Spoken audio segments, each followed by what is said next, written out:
आज हम डिस्कस करने वाले हैं कंक्रीट टेक्नोलॉजी में next chapter proportioning of the normal concrete में फर्स्ट लेक्चर में डिस्कस करेंगे ऑब्जेक्टिव ऑफ मिक्स डिजाइन क्या है, proportioning of the normal concrete क्या होता है। ठीक है, जो प्रोपोर्शनिंग हम नॉर्मल कंक्रीट के लिए करते हैं यानी कि जो इंग्रेडिएंट्स यूज करते हैं क्या प्रोपोर्शनिंग रहेगी उनकी, और कौन कौन से ग्रेड हैं कंक्रीट के according to the IS code 456/2000 के अकॉर्डिंग हम डिस्कस करेंगे। और हमारे जो जितने भी तरह की कंक्रीट है, जैसे नॉर्मल कंक्रीट है, जब हमारे कंट्रोल्ड कंक्रीट रहती हैं, इसके बारे में भी हम डिस्कस करेंगे इस चैप्टर में। तो सबसे पहले हम बात करते हैं ऑब्जेक्टिव्स की, जहां हम देखते हैं जो हमारी कंक्रीट है प्रोपोर्शनिंग फॉर नॉर्मल कंक्रीट। ठीक है, यानी कि जो हमारे प्रोपोर्शनिंग ऑफ कंक्रीट में mix deals with the determination of the relative quantity of the ingredients. जो हम इंग्रेडिएंट्स यूज करते हैं उनकी क्वांटिटी की प्रोपोर्शनिंग जो है हमारे कंक्रीट मिक्स डिजाइन के लिए, उसमें हम डील करेंगे इस चैप्टर में। ठीक है, तो सबसे पहले हम बात करते हैं मिक्स डिजाइन क्या होता है। ठीक है, तो mix design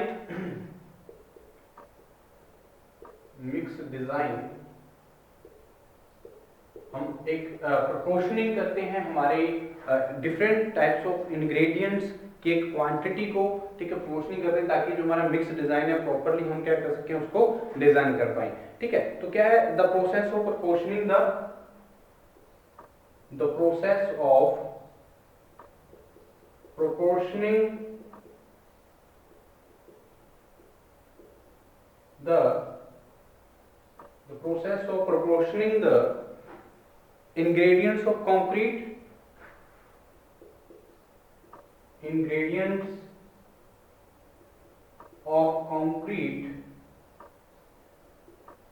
is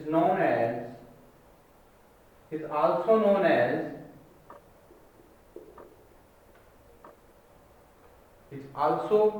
known as design of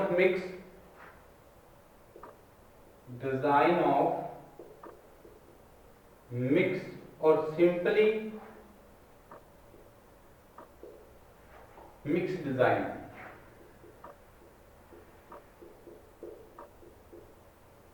ठीक है जी, तो हमारी क्या प्रोपोर्शनिंग इंग्रेडिएंट्स की, कंक्रीट के इंग्रेडिएंट्स की प्रोपोर्शनिंग करने के प्रोसेस को हम क्या बोलते हैं, डिजाइन मिक्स या मिक्स डिजाइन। ठीक है, तो इनके अगर मैं ऑब्जेक्टिव्स की बात करूं तो ऑब्जेक्टिव्स ऑफ मिक्स डिजाइन, जो मिक्स डिजाइन हम प्रोपोर्शनिंग करते हैं डिफरेंट इंग्रेडिएंट्स की, तो इनके जो ऑब्जेक्टिव्स हैं, क्यों हम जो हमारे मिक्स डिजाइन हम प्रिपेयर करते हैं, तो ऑब्जेक्टिव क्या रहता है, किस ऑब्जेक्टिव के तौर पे हम क्या करते हैं, हमारा जो प्रोपोर्शनिंग है इंग्रेडिएंट्स की, ताकि हमारा जो मिक्स डिजाइन है प्रॉपर्ली हम बना सके, तो डिजाइन कर सकें। और जो ऑब्जेक्टिव्स क्या रहेंगे इसके बारे में हम जान लेते हैं। Objectives of mix design, objectives of mix design. ठीक है, तो क्या ऑब्जेक्टिव्स रहेंगे मिक्स डिजाइन के, तो जब भी हमारे जो मिक्स डिजाइन हम करते हैं, यानी कि before commencing the concrete mix design, it is necessary to study the specification of the concrete and to have enough information of the environment around the structure, size and cross section of the structure। ठीक है, तो हमारी जो mix design को prepare करने से पहले तो हमें जो कंक्रीट की एक इम्पोर्टेंट जो स्टडी है, स्पेसिफिकेशन की स्टडी है कंक्रीट के, एक इनफ इंफॉर्मेशन जो है about the around the structure, size और cross section of the structure हमें पता होना चाहिए किस तरह का। तो उस हिसाब से हम क्या करेंगे, हमारा जो मिक्स डिजाइन है वो हमें बनाना होता है, तो उसको हमें डिजाइन करना होता है। तो कौन कौन से मेन ऑब्जेक्टिव्स रहेंगे फॉर प्रोपोर्शनिंग द नॉर्मल कंक्रीट, तो नॉर्मल कंक्रीट की प्रोपोर्शनिंग के लिए मिक्स डिजाइन को बनाने के लिए हमारे पास मिक्स डिजाइन को हम क्यों डिजाइन करते हैं, तो मेन ऑब्जेक्टिव्स क्या रहते हैं। तो सबसे पहले हम बात करें to obtain the required compressive strength and workability. हमारी जो कंक्रीट है, कंक्रीट की एक रिक्वायर्ड कंप्रेसिव स्ट्रेंथ चाहिए ताकि वो अगेंस्ट जो हमारे विदस्टैंड रहे against the compressive stresses, compressive forces due to the loading. ठीक है, तो objectives, main objective mix design के क्या रहते हैं, to obtain the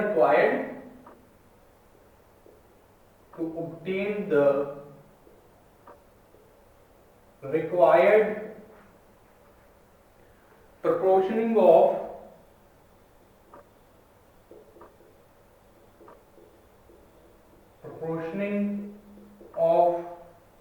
ingredients, proportioning of normal concrete, required compressive strength,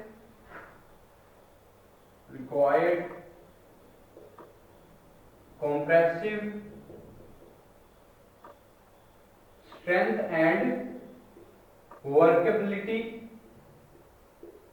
तो रिक्वायर्ड वर्कबिलिटी चाहिए हमें, जो मिक्स डिजाइन हमें क्या करना है, उसकी रिक्वायर्ड क्या है, कंप्रेसिव स्ट्रेंथ को ऑब्टेन करने के लिए हम हमारा जो ऑब्जेक्ट रहता है फॉर मिक्स डिजाइन, ठीक है। टू इंप्रूव द ड्यूरेबिलिटी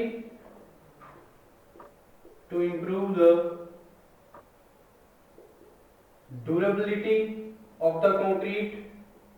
तो हमारा मिक्स डिजाइन ऐसा होना चाहिए ताकि हमारी जो ड्यूरेबिलिटी है कंक्रीट की वो इंप्रूव की जा सके, और इम्परमेबिलिटी भी हमारी जो है मेन जो प्रॉपर्टीज रहेंगी इसको इंप्रूव किया जा सके। To improve the impermeability of the concrete, to improve the impermeability of the concrete, ठीक है जी। तो इम्परमेबिलिटी ऑफ द कंक्रीट को इंप्रूव करने के लिए और ड्यूरेबिलिटी को इंप्रूव करने के लिए, और हमारी जो रिक्वायर्ड कंप्रेसिव स्ट्रेंथ है, वर्कबिलिटी है, उसको ऑब्टेन करने के लिए हम क्या करते हैं, हमारे जो मिक्स डिजाइन है उसका मेन ऑब्जेक्टिव रहता है, ठीक है। To design the most economical mix, to design the most economical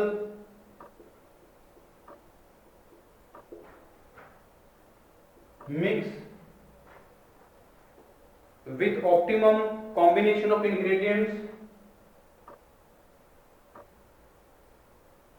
with optimum combination of ingredients,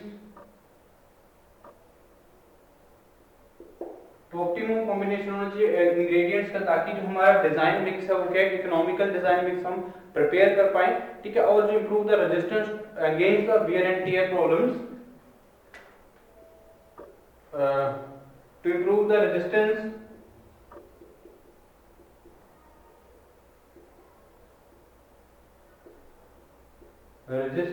against wear and tear,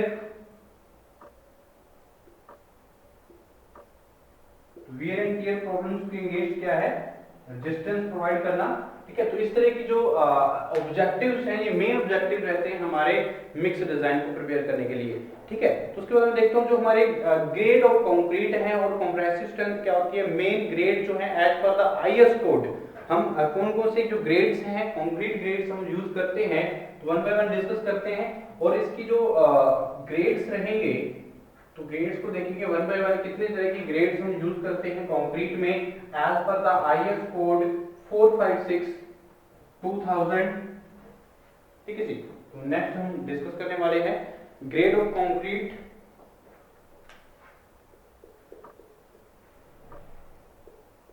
grade of concrete as per IS code 456/2000, as per IS code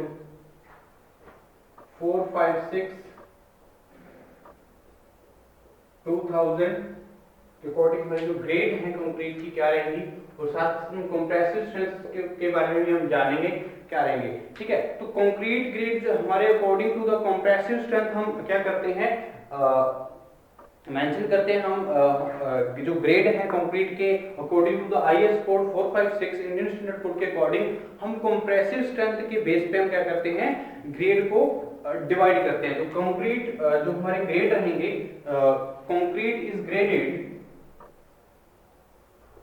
concrete is graded according to the compressive strength according to the compressive strength, तो compressive strength के according हम क्या करते हैं, grading करते हैं concrete की। तो इंडियन स्टैंडर्ड कोड के अकॉर्डिंग, इंडियन स्टैंडर्ड कोड के अकॉर्डिंग हम इसको क्लासिफाई करेंगे। Indian standard code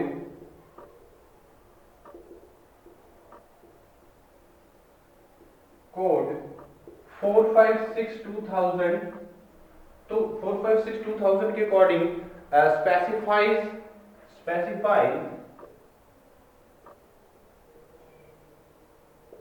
15 grades, 15 grades of the concrete, तो 15 ग्रेड्स में हमने क्या किया है, डिवाइड किया है कंक्रीट को as per the IS code 456। तो कौन कौन सी ग्रेड रहती हैं, designated as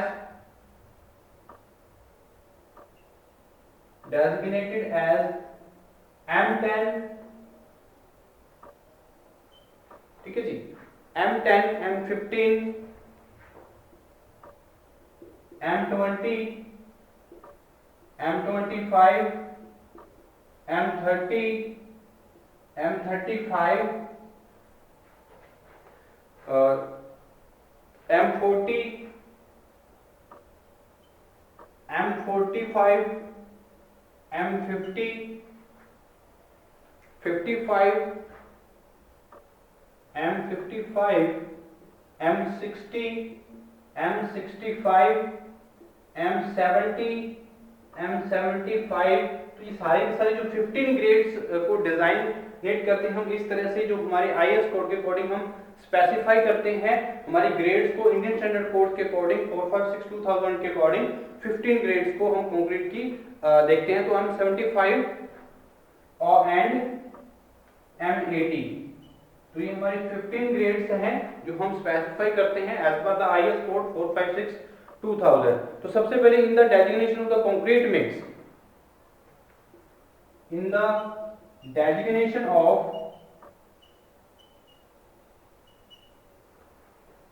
कंक्रीट मिक्स,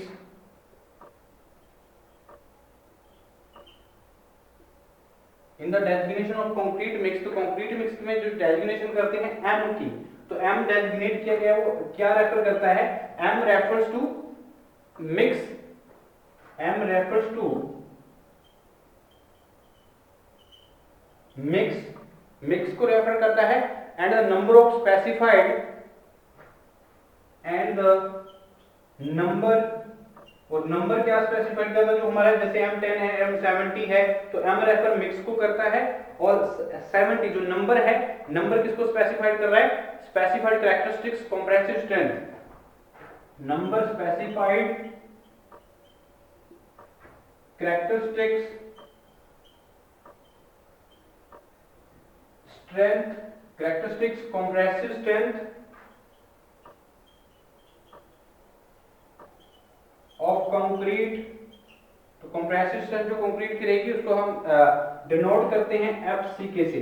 तो FCK को ये क्या करता है, जो नंबर है वो हमारा रहेगा इन हम इसको एक्सप्रेस करते हैं of 15 centimetre cube, of 15 centimetre cube after 28 days curing, cubes after 28 days curing, ठीक है। तो 28 दिन की क्योरिंग के बाद जब हम 15 सेंटीमीटर क्यूब साइज को एक टेस्टिंग के थ्रू क्या करते हैं, ये हमारी जो स्पेसिफाइड जो कैरेक्टरिस्टिक्स कंप्रेसिव स्ट्रेंथ आती है, ठीक है, और ये नंबर जो हमने यहाँ पे डिस्कस किए हैं, जो ग्रेड में हमने डिवाइड किया है 15 ग्रेड्स में, हम as per the IS code classify करते हैं हमारे ग्रेड्स को। तो ये ग्रेड्स जो आए हैं वो 28 डेज की क्योरिंग के बाद हमने 15 सेंटीमीटर क्यूब साइज लेते हुए टेस्टिंग की है, तब ये रिजल्ट्स जो मिले हैं हमें, इस तरह की जो ग्रेडिंग है, जो हमने कैरेक्टरिस्टिक स्ट्रेंथ जो यहाँ पे मेंशन की हुई है, तो ये ग्रेड हमने इंडियन स्टैंडर्ड कोड के अकॉर्डिंग मेंशन की है, ठीक है। तो characteristics compressive strength is expressed in, तो जो कैरेक्टरिस्टिक स्ट्रेंथ होगी वो एक्सप्रेस करते हैं हम इन न्यूटन पर mm स्क्वायर में। तो न्यूटन पर mm स्क्वायर में हम एक्सप्रेस करेंगे the characteristic strength, the compressive strength the characteristics compressive strength of concrete is expressed in Newton per mm square. तो न्यूटन पर mm स्क्वायर के according हम क्या करते हैं, इसको एक्सप्रेस करते हैं, और मेगा पास्कल में भी हम इसको कर सकते हैं, मेगा पास्कल में भी। ठीक है, तो ये इंपॉर्टेंट बातें रहेंगी कोड ऑफ जो हमारे ग्रेड ऑफ कंक्रीट है as per the code of 456-2000 के अकॉर्डिंग। तो कंक्रीट हमारी जो characteristic strength of the concrete है वो is defined as the strength of the material which below which not more than 5% of the results are expected to fail। अगर मैं बात करूं, अगर हमारे जो वैल्यू, अगर मैं यहाँ पे M20 की बात करता हूँ, M20, तो M20 का मतलब क्या है, M फॉर मिक्स, और ये नंबर क्या स्पेसिफाई करता है, characteristic strength of the characteristics compressive strength को, कैरेक्टरिस्टिक्स कंप्रेसिव स्ट्रेंथ को हम डिफाइन करते हैं एफसीके से। तो ये एफसीके को डिफाइन करता है। तो ये M20 जो वैल्यू आई है, मान लीजिए मैं 15 सेंटीमीटर क्यूब के 15 सेंटीमीटर साइज का क्यूब्स लेता हूं और टेस्ट करता हूं इनको। तो 15 सेंटीमीटर क्यूब को मैं टेस्टिंग करता हूं, अगर 100 सैंपल लेता हूं, 100 सैंपल, तो 100 सैंपल में से 95 सैंपल क्या है, हमारी जो वैल्यू दे रहे हैं वो कितनी है, 20 न्यूटन पर mm स्क्वायर दे रहे हैं, या 20.5 न्यूटन पर, यानी कि 20 और 20 से अबव थोड़ी बहुत जो वैल्यू आ रही है, इसके अप्रोक्सीमेटली वैल्यू दे रहे हैं 95 सैंपल।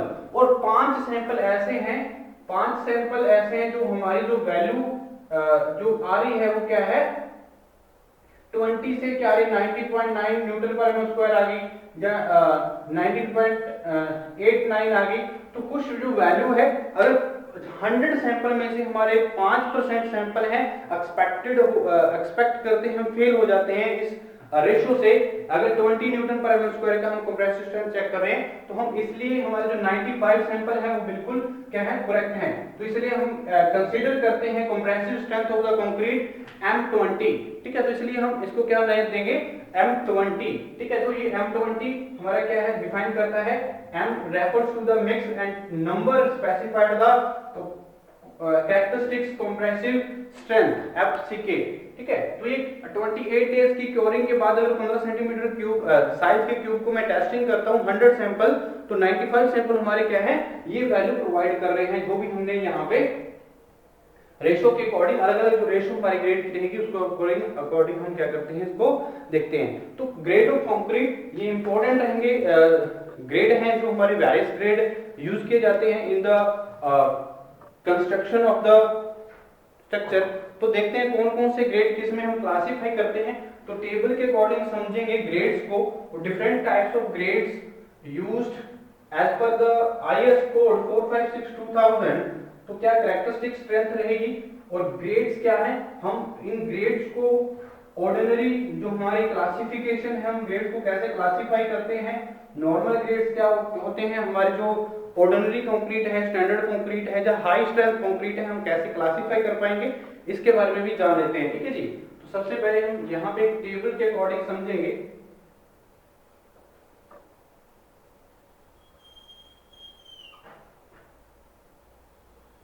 ओके जी,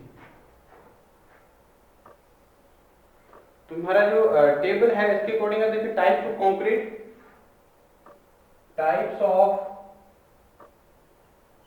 कंक्रीट,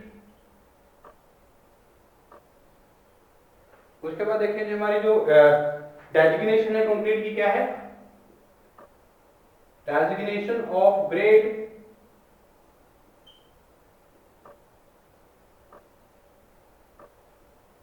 उसके बाद देखिए जो हमारी क्या है, characteristics compressive strength, characteristics compressive strength. तो कंप्रेसिव स्ट्रेंथ एफसीके की जो वैल्यू रहेगी, FCK of 15 centimetre, of 15 centimetre cubes after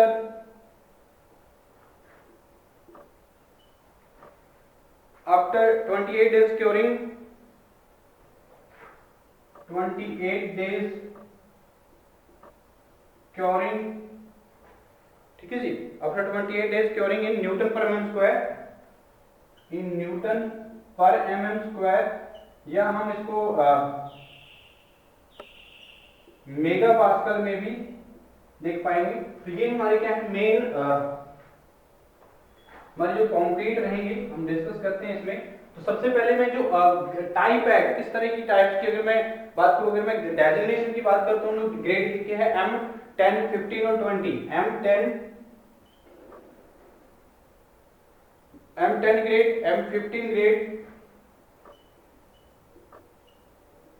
और M20 ग्रेड। तो इनको हम कंसीडर करते हैं ऑर्डिनरी ग्रेड में।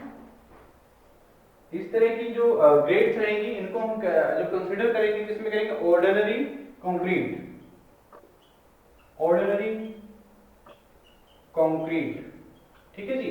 और इनकी जो कैरेक्टरिस्टिक्स कंप्रेसिव स्ट्रेंथ क्या रहेगी, M10 के लिए 10 Newton per mm square, M15 के लिए 15 न्यूटन पर mm स्क्वायर और M20 के लिए 20 न्यूटन पर mm स्क्वायर, जो या मेगा पास्कल में हम इसको क्लासिफाई कर सकते हैं। और हमारे नेक्स्ट अगर मैं बात करूं जो स्टैंडर्ड कंक्रीट करेंगे, तो स्टैंडर्ड कंक्रीट कौन से रहेंगे, M25 से 55 तक, M25, M30, M35, M40, M45, M50 और M55। तो M55 तक जो हमारी ग्रेड है ये हम कंसीडर करते हैं स्टैंडर्ड कंक्रीट में, ठीक है जी। तो ये हमारी कौन सी रहेंगी, standard concrete.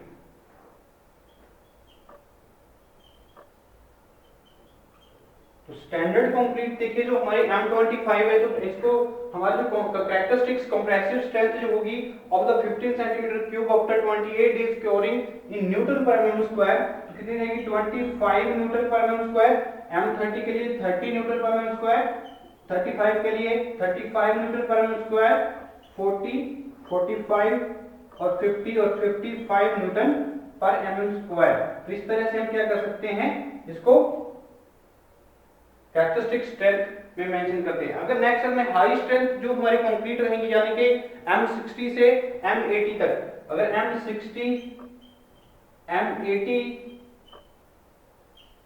M60, M65, M70, M75 और M80, तो ये हमारी सारी की सारी जो ग्रेड हैं ये हम क्लासिफाई करते हैं हाई स्ट्रेंथ ग्रेड्स में। इसको हम डिवाइड करते हैं किसमें, high strength concrete, high strength concrete. तो ये हमारी क्या होती हैं, हाई स्ट्रेंथ कंक्रीट रहेंगी। और बात ये हमारे जो कंप्रेसिव स्ट्रेंथ है इनके लिए क्या रहेगी, सबसे पहले हम 60 के लिए 60 न्यूटन पर mm स्क्वायर, और M65 ग्रेड के लिए हमारी क्या रहेगी, ये हाई स्ट्रेंथ ग्रेड है हमारे, तो इसमें हाई स्ट्रेंथ कंक्रीट में हम इसको मेंशन करते हैं, ठीक है। और M60, M65 Newton per mm square, M70 के लिए 70 न्यूटन पर mm स्क्वायर और M75 के लिए 75 Newton per mm square and M80 के लिए हमारा क्या रहेगा, 80 न्यूटन पर mm स्क्वायर। तो इस तरह से हम क्या कर सकते हैं, इसको ग्रेड्स को डेजिग्नेट कर सकते हैं और टाइप्स ऑफ कंक्रीट को इस तरह से हम कैटेगराइज कर सकते हैं। और हमारी जो कैरेक्टरिस्टिक स्ट्रेंथ रहेगी ग्रेड ऑफ कंक्रीट की इस तरह रहेगी, ठीक है। तो इसके बाद मैं बात करता हूँ जो हमारे अकॉर्डिंग टू द IS 456-2000 जो रिकमेंडेशंस हैं for the grade of the concrete. तो कंक्रीट की ग्रेड के अकॉर्डिंग जो रिकमेंडेशन है वो क्या रहेंगी, मान लीजिए जो हमारे ग्रेड है, तो concrete grade lower than M20, जो M20 ग्रेड से कम जो हमारी ग्रेड रहेगी कंक्रीट ग्रेड रहेगी, वो क्या है, may be used in lean concrete for concrete basis and simply foundations below the machinery walls, ठीक है। हम कहां पे यूज करते हैं इस तरह की, अगर M20 से कम वाली अगर मैं बात करूं, M20 से कम अगर ग्रेड जो है, तो M20 ग्रेड से कम कंक्रीट की ग्रेड जो रहेगी वो हम यूज करते हैं फॉर लीन कंक्रीटिंग के लिए। तो लीन कंक्रीटिंग या तो हम यूज कर सकते हैं बेसिस के लिए, जहां हम फाउंडेशन जो मशीनरी वर्क हम करते हैं, जब मशीनरी वॉल की फाउंडेशन करते हैं उसके लिए हम M20 ग्रेड से कम जो ग्रेड रहेंगी उसको हम यूज करेंगे, ठीक है। और क्या रिकमेंडेशन है अकॉर्डिंग टू द IS 456-2000, जो हमारे कंक्रीट ग्रेड है लोअर देन M20 से जो कम वाली ग्रेड है कंक्रीट की, तो इसको हम यूज करते हैं, शुड बी हम जो यूज करते हैं हम RCC वर्क में यूज इसका नहीं कर सकते, यानी कि जो हमारा grade concrete grade lower than M20 है should not be used in RCC work. तो RCC वर्क के लिए हम यूज नहीं कर सकते M15 का M10 का, ओनली मोर्टार यूज करते हैं, एज अ मोर्टार हम इसका यूज कर सकते हैं, ठीक है। और रिकमेंडेशन क्या रहेंगी IS 452,000 के अकॉर्डिंग, अगर मैं बात करूं concrete grade lower than M30 should not be used for post tensioning और प्री टेंशनिंग वर्क।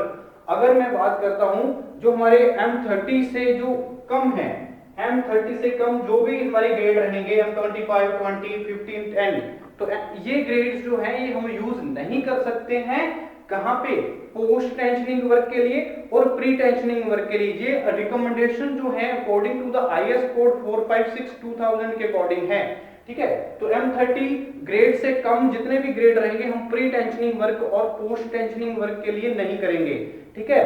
और जो हमारे M40 से कम वाले जो है हम प्री टेंशनिंग और प्री स्ट्रेसिंग वर्क में grades lower than M40 should not be used in the pre-tensioning pre-stressing work। तो M40 से भी कम वाले हम क्या कर सकते हैं, नहीं करते, प्री स्ट्रेसिंग के लिए भी और प्री टेंशनिंग के लिए भी यूज नहीं कर सकते इन ग्रेड्स का। और जो हमारी strength of the concrete at 28 days as a percentage of the strength at 1 year 75%। तो 20 जो स्ट्रेंथ है कंक्रीट की at 28 days as a percentage of the strength at 1 year 75%। तो रिकमेंडेशन के अकॉर्डिंग IS कोड की रिकमेंडेशन के according जो 28 days की क्योरिंग की जाती है, तो 75% जो हमारे कंक्रीट है वो जो स्ट्रेंथ है कंप्रेसिव स्ट्रेंथ को गेन कर लेती है, ठीक है। जो परसेंटेज है कंक्रीट की गेन करने की वो कितनी है, एक जैसे 1 साल के बराबर अगर मैं बात करूं तो 28 डेज में ये अपनी जो स्ट्रेंथ है गेन कर लेती है 75%। तो 75% जो स्ट्रेंथ है वो गेन कर लेती है अपनी 28 डेज की क्योरिंग के बाद, ठीक है। तो ये हमारे क्या है grade of the concrete, different grades of the concrete in the proportioning of the normal concrete. तो ये हमारे क्या है वेरियस ग्रेड्स हैं जो यूज की जाती हैं as per the IS code 456-2000। तो नेक्स्ट लेक्चर में हम डिस्कस करेंगे प्रोपोर्शनिंग फॉर नॉर्मल कंक्रीट क्या रहेगी, जैसे हम डिजाइन करते हैं डिजाइन के अकॉर्डिंग हम देखेंगे, ठीक है, क्या प्रोपोर्शनिंग रहेगी फॉर नॉर्मल कंक्रीट और कंट्रोल कंक्रीट के लिए।